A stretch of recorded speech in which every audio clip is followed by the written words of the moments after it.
Ученые говорят, процесс изменения глобального климата продолжает набирать обороты.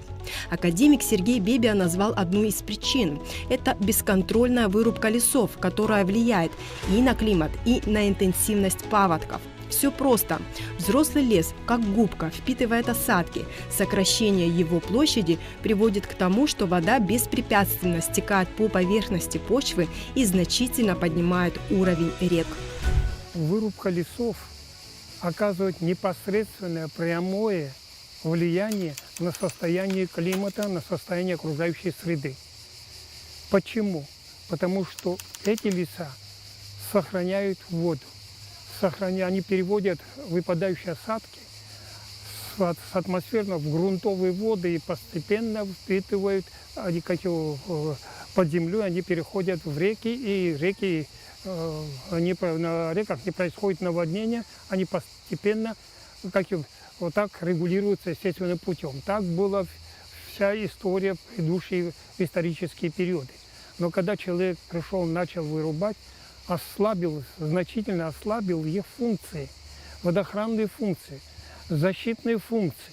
Общая площадь, может быть, и лесов не сократилась, потому что где мы вырубили, там начали произрастать второстепенные, абсолютно малоценные растения. Но они не выполняют в полном объеме вот те защитные функции, ради которых они здесь служили, и мы ценим их. В чем проявляется изменение климата? Это прежде всего в увеличении интенсивности осадков и выпадении их в виде ливневых. В особенности ливневые осадки выпадают в условиях Абхазии по всем климатическим зонам именно в теплый период года. Начиная с апреля месяца по октябрь месяц, это именно тот период, когда мы должны ожидать опасные явления погоды, связанные с выпадением ливневых осадков, период паводков и, соответственно, затопление низменных участков суши. Конечно же, весь сток, который выпадает в условиях ливневых осадков в горах, стекает в приморскую часть Абхазии. Поэтому вся приморская зона, она наиболее подвержена именно этим опасным явлениям погоды. Что касается ветров, то ветровой режим тоже внутри Абхазии очень сильно трансформируется в течение 3 десятков лет. Наибольшие изменения именно ветрового режима мы наблюдаем в условиях приморской зоны Абхазии. Почему? Потому что здесь растительность, она, конечно, гораздо по количеству меньше, нежели в среднегорной и горной Абхазии, зонах Абхазии. Также строительство различных объектов тоже очень сильно влияют именно на ветровой режим. В том числе строительство объектов влияет также напрямую на затопление участков. Климат и погода зависят от множества факторов, говорит ученый Январби Эгба. Морские и океанические течения – один из важнейших. Антропогенная деятельность, конечно, она наносит вред окружающей среде, здесь без сомнения. Вот это сжигание лесов, вот это безмерное использование, значит, газа, там, нефти и так далее, угля, тем более вот этих, для выработки электроэнергии, для использования, значит, промышленности. Это все очень вредит атмосфере. Но пока что ни на погоду, ни на климат, тем более этот процесс не оказывает влияния. Оказывает влияние реально на климат, оказывает влияние. Это в первую очередь морские течения. Морские течения, холодные, теплые, Гольфстрим там и другие течения, они оказывают непосредственное влияние на климат и на погоду. Погода, которая у нас здесь, она приходит к нам с Атлантического океана. Все дожди, все осадки, они приносятся к нам фронтальными процессами, которые зарождаются в Атлантическом океане. Есть такой Азорский архипелаг, который является кухней погоды для Европы. Все зависит от того, какой процесс фронтальный и как часто он будет приходить. Ну, естественно, местные условия, температура, влажность там и прочее, они усиливают или ослабляют этот процесс. Капризы погоды, направление, силу ветра в Абхазии фиксирует автоматизированная метеостанция, расположенная на территории Института экологии. Без нее невозможно изучать климатические процессы. Сегодня институт практически отвечает также и за состоянием погодных условий, и мы являемся главным информатором для гидрометеорологической службы Республики Абхазия. Также на территории станции, которая функционирует у нас метеорологическая автоматизированная система, подобные серии, установленные в 3 климатических зонах Абхазии. Не все зоны сегодня мы можем охватить в силу того, что у нас нет в достаточном количестве подобных станций. Конечно же, они позволяют более точно оценить и проанализировать в дальнейшем все, что касается именно не только погодных условий, но в целом климата. Сергей Бебия напоминает, леса на водосборе выполняют водоохранные и почвозащитные функции. Массовая вырубка деревьев сказывается на частоте и масштабах наводнений. Мы вырубили на водосборных склонах всех наших крупных и малых рек и постоянно начали в результате этого наводнения. Приносит огромный ущерб. Вспомним 1969 год. Река Кодор вышла из берегов, затопила огромные поселки, были человеческие жертвы, огромный ущерб, погибло очень много скота, пахотные земли. И все это наводнение продолжалось примерно несколько дней. Только потому, что, еще раз подчеркиваю, все водосборные леса, произрастающие на этих водосборных склонах, они были сильно ослаблены в результате наших рубок. Рубим мы как? Бесправие, в полном смысле этого слова. Мы рубим там, куда захотим, столько хотим, столько и берем. И в результате все наши эксплуатационные леса исчерпали. Река Кодор, уровень дна реки настолько выросла, настолько наносами, инертным материалом, что нам пришлось новый мост построить. Это все в результате того, что с гор быстрыми потоками, что несет инертный материал, и все откладывать внизу, отсюда и наводнение. Леса, они выполняют функцию легких человека. Сама атмосфера дышит благодаря растениям. И когда вырубают леса или происходит их поджог, потому что когда говорят о пожарах в Абхазии, никакие грозовые явления и другие явления не могут практически воспроизвести пожар. У нас нету торфяников, потому что это в случае торфяников, наблюдаются лесные пожары. Но в условиях Абхазии, это пусть будет на совесть тех людей, которые подобное себе позволяют, подобное поведение. И поэтому это может быть туристическая группа, которая не потушила окурок или и так далее. В период, когда 2 недели отсутствуют осадки, и понятное дело, что любой источник огня он может распространить огонь на большие территории, особенно когда еще и сопровождается с ветром. И в том числе, когда наши жители очищают свои угодья от сухостоя, если хорошая погода и ветрено, ни в коем случае подобной работы нельзя вести. Январби Эгба убежден, основная причина разрушительных наводнений – сильные ливни. Хотя, конечно же, человеческий фактор никто не отменял. Человеческая деятельность оно может оказать, но это не решающий фактор. Вот, а здесь решающий фактор – это количество осадков, единовременно выпадающих. Вот если хоть где в горах выпадет, скажем, месячная или полумесячная норма осадков, нас затопит, независимо ни от чего. Потому что сразу водосбор этот начинает работать, значит, реки переполняются, выходят из берегов, потому что много очень вещей, которые, это и мусор сбрасываемый в реку, и деревья, и наносы всякие, которые перегораживают возможность стока, свободного стока реки. И она выходит из берегов, и все.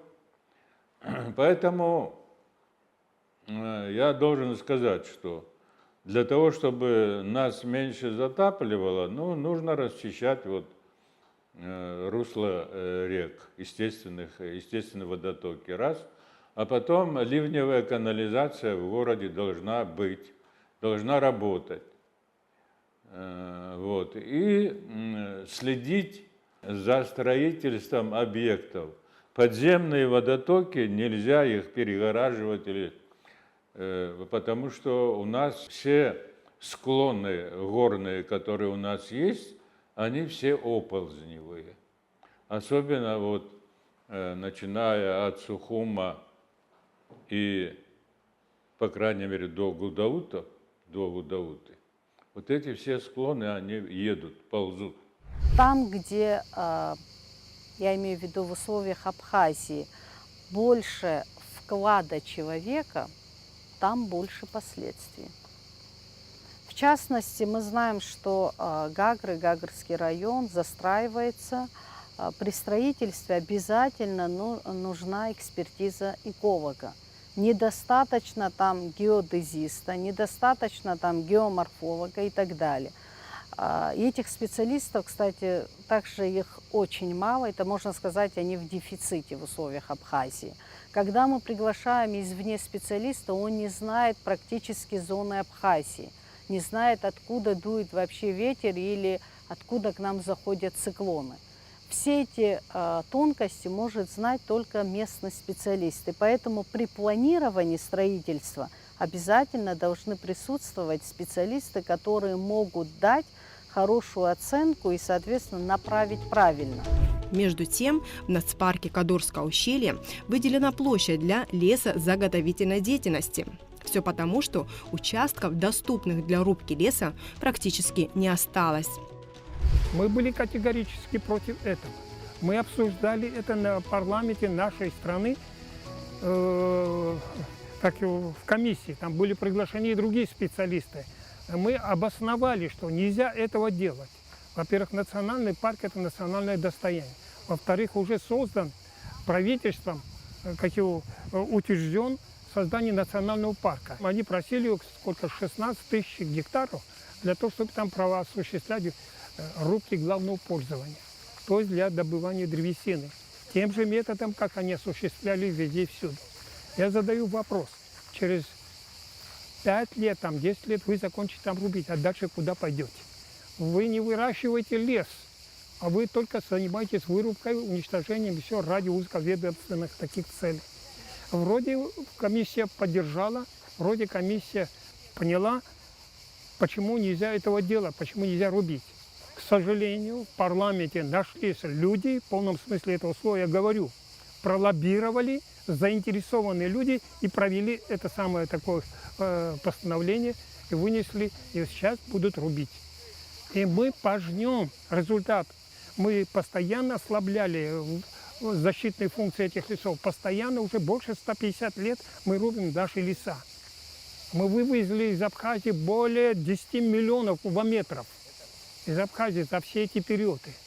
Это огромная цифра, это огромный удар по экологически, огромный удар по защитным функциям наших лесов. Вырубка лесов практически, вы знаете, в Соединенных Штатах Америки к чему привело? К тому, что у них часто наблюдаются явления засухи. Это и атмосферная, и почвенная засуха, это наводнения, это шквалистые ветра и так далее. И эти же практически опасные явления мы с вами наблюдаем в условиях Абхазии. Это говорит о том, что и мы потихонечку стремимся к таким же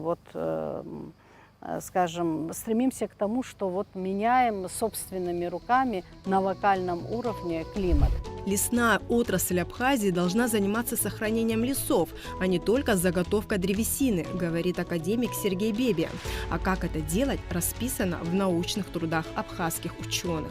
Мы зарабатываем там какие-то копейки для государства сегодня, но мы завтра тратим десятки, сотни, миллионы раз больше на устранение тех последствий, которые в результате чего это мы делаем. Разве так можно хозяйство?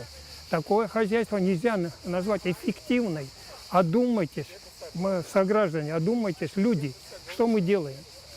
Слушайте, у нас есть все возможности осуществлять здесь рациональное хозяйство.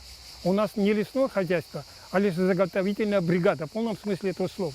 Пусть они займутся лесным хозяйством. Для этого мы предложили, не просто мы говорим слова, мы предлагаем им, что делать и как делать дальше, как жить этой отрасли. Мы разработали возможность использования ценных интродуцированных древесных пород более 30 видов, которые могут повысить производительность наших лесов в 2-3 раза на единице площади. Более того, они же усилят и защитные функции наших лесов. Мы говорим, делайте это сегодня. Соседний Сочи затапливает много лет подряд. По мнению ученых, природа не прощает хаотичной застройки и все равно возьмет свое. Чаще будет эти интенсивные ливни. Не только от нас зависит, я еще в глобальном масштабе, но и в региональном мы содействуем ускорению этих событий. Будут разрушительные наводнения. Гора Мамзышка, красавица Мамзышка. А Мамзышка гора состоит из известняка. Это уникальное образование. Там в основном где-то 60% наших реликты расположены там.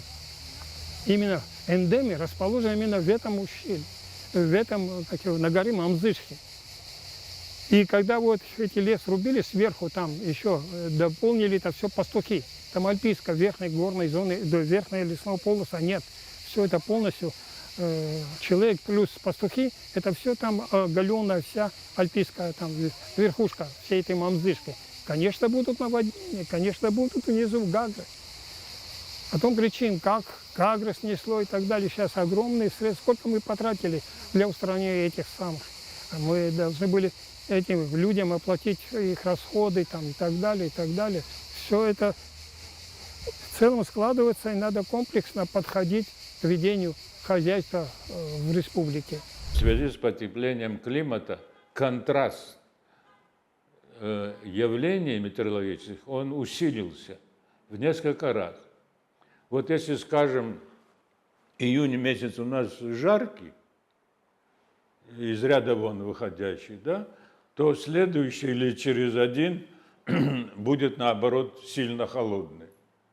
И вот этот контраст, перепад температур и осадков в том числе, он является сопутствующим вот этому изменению температуры. Кстати, вот результатом вот этого потепления, влияния было существенное уменьшение зимних осадков.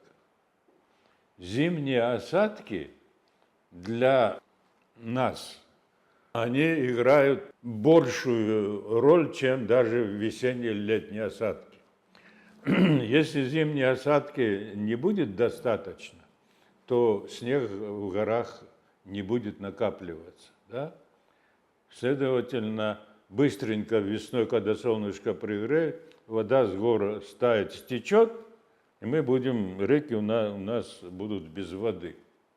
А это связано гидроэлектростанции, полив там, питьевая вода там. Этого все не будет хватать. Но, слава Богу, последние, будем так говорить, 5-6 лет, вот эта тенденция изменилась. Изменилась сейчас, зимние осадки нормально выпадают в достаточном количестве, чтобы не создавать эти проблемы. Тем более вот Ингур ГЭС, он особо нуждается в зимних осадках. Климат очень сильно также отличается, вот скажем, в городской части от населенных пунктов, скажем, сел, деревень и так далее. Там, где больше растительности, там более комфортные условия, а там, где меньше растительности, больше зданий и асфальтированная почва, конечно же, на 5-7 градусов температура выше. Поэтому это все надо учитывать, понимать и так далее. Озеленять нужно город, минимально снижать высоту застраиваемых объектов, и тогда мы относительно можем минимизировать ущерб тех природных опасных явлений, которые мы наблюдаем. Конечно же, противостоять ни одно поколение человечества не могло и не может. Это понятно, но мы можем сделать многое для того, чтобы уменьшить ущерб. Элементарно вот при затоплении низменных участков территории в связи с выпадением ливневых осадков нужно русло рек очищать в зимний период. И готовиться это уже, соответственно, к весеннему периоду, зная, что у нас в горах начинает таять снег, ледники, и при выпадении облажных осадков уровень воды в реках увеличивается. Ну, конечно же, вода ищет выходы, да, и затапливает жилые, соответственно, участки. Специалисты прогнозируют череду сильных наводнений, если мы и дальше будем вести непродуманную хозяйственную деятельность и строить где попало. Последнее наводнение в Гагарском районе тому пример. К счастью, пока нет таких смерчей, которые бывают в Сочинском районе, в Владимирском районе. Там же ведь тоже проводили эти рубки, проводятся, по всему Кавказу проводятся рубки главного пользования. Когда делали Олимпийский комплекс, вызвали нас, специалистов, чтобы обосновать этот вопрос, можно ли там делать или нет. Я категорически сказал, нельзя, потому что если мы говорим о нашей Абхазии, а вот Красная Поляна, это ущелье еще более хрупкое. И очень может быть такие комплексы, огромные скоростные работы, огромные открытые постройки, это все изменить может привести к очень чудовищным таким последствиям. И то, что они сейчас подвергаются, то, что они сейчас тратят огромные силы для предотвращения. Там более гористая местность, чем у нас. У нас примерно Приморская равнина имеет определенную площадь. Поэтому там идет очень большое массовое строительство безо всякого разрешения на тех местах, в которых строить нельзя вообще-то, ввиду оползней. Они перекрывают это подземные водотоки. В результате, значит, вода выходит на поверхность и начинает затоплять. Целое русло реки практически они поменяли в условиях проведения, да, не в условиях, а в период проведения Олимпиады. Вот вы представьте себе, река всегда находит, вот, да, скажем, даже правильнее сказать так, если мы меняем русло реки, это значит рано или поздно эта река вернется к своим истокам. И поэтому любое вмешательство человека на локальном уровне, оно приобретает в дальнейшем масштабы регионального и далее уже глобального характера. Сегодня вот мы наблюдаем с вами засухи и в Соединенных Штатах Америки, и в других вот государствах, а вот, скажем, в Москве, наоборот, ливни. И вот проявление именно подобных экстремальных условий погоды, вот это мы и называем изменением климата. А так, конечно, повсеместно температура повысилась. Сегодня субтропические культуры произрастают даже на Северном Кавказе, где 30 лет назад вообще они не могли себе представить о том, что инжир можно посадить, вот дерево, и даст плоды уже в сезон. Вот настолько меняется климат. Антропогенная нагрузка будет только увеличиваться, а значит, уже сегодня нужно строить коммуникации с учетом меняющихся природных условий. Это лучше, чем заниматься устранением последствий стихии.